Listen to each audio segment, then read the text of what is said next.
Welcome to Astro News Weekly, where we bring you the latest in the astrology news. And we love our news better because we use the sun, the planets, and the elements for our reporters. My co-anchor is Luna Tuna. And let's begin. The biggie headlines are that Mercury is finally going direct, yay, after 6 weeks. And we have a full moon in Capricorn. So let's get right to these news. And Luna always loves to pick her cards. So let's see what she picks out of the divine directions. Okay, Miss Luna, what cards would you like today? Okay, she's going after that one. Let's read what she picked. It says move. Okay, let's get up and start to move around. Try gentle exercise such as yoga, tai chi, or Pilates. Yep, we had a nice long vacation, so let's get started in moving the puppet. The puppet is just as important as our mind is, so let's get it moving and grooving. All right, let's see what the light cards say. Let's see what Miss Luna picks. Yes, we're going to try the light cards again and see what she wants. What would she like? Oh, you want that one? Okay, licking the cards. We have her licking the cards again. All right, she picked Imrama. Imrama. Where are you being called to on your journey? Where are you being called on? Okay, so that kind of goes with our move. What are you being called on? What is your next adventure in life? Have you thought about it? We had enough time to think about that. What is your next adventure? What are you called to do? And if you don't know, start doing a little bit of inspirational writing and maybe it will come out in that. But we all need a new adventure, and I think that's being made in our path right now with the Great Awakening. In the fifth dimension. We are in the fifth dimension now. Well, thank you, Miss Luna, for those thoughts and that guidance. We're going to go now into our astrology. All right, Monday. Now, the week looks pretty good to me. I would say Tuesday and Wednesday are our best days this week. But on Monday, the moon is in intense Scorpio. And Scorpio is more of a hibernating sign. So you're going to feel, a little bit more inward. You want to be alone. You want to be intense and passionate. Mercury is stationary. And what that means is Mercury is starting to turn around. But it stops in midstream in its transit before it turns around. So on Monday, it will be in stationary form. And Venus will be trining Neptune. And that's lovely. That's a very charitable transit.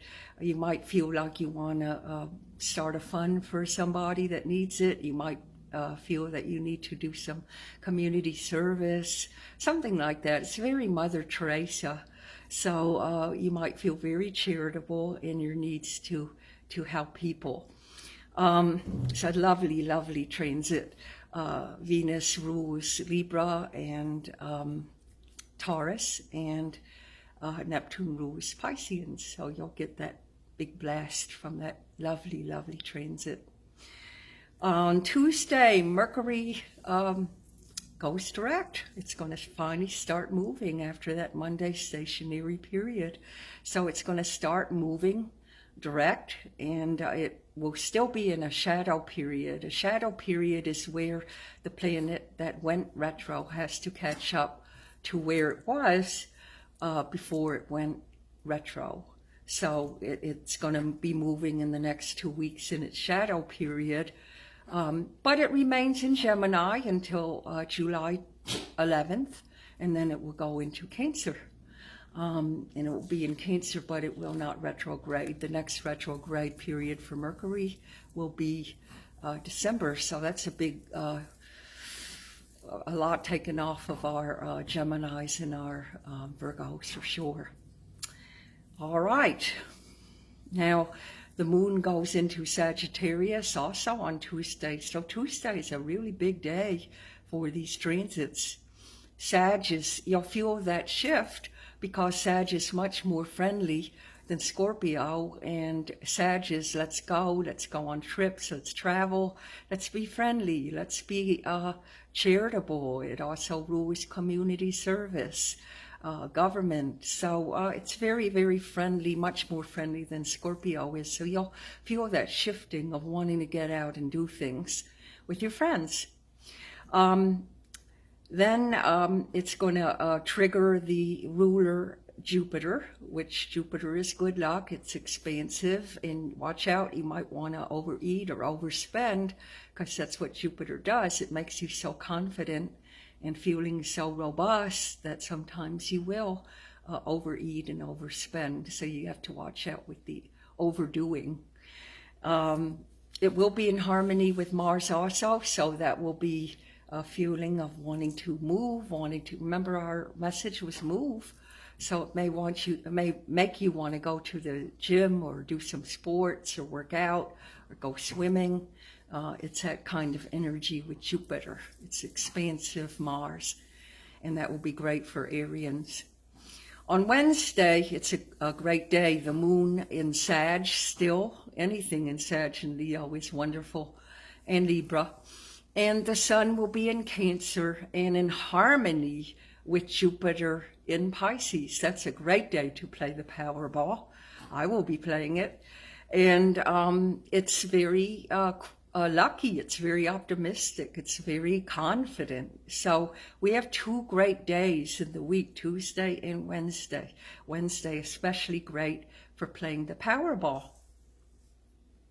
Now, in the evening, Venus will be in tension with Pluto. It could bring up secrets. It could bring up a power play with a love, or it might be bringing up power play in a business situation.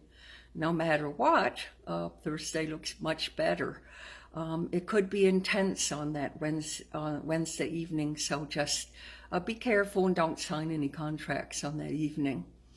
On Thursday, the moon in Capricorn will be a full moon.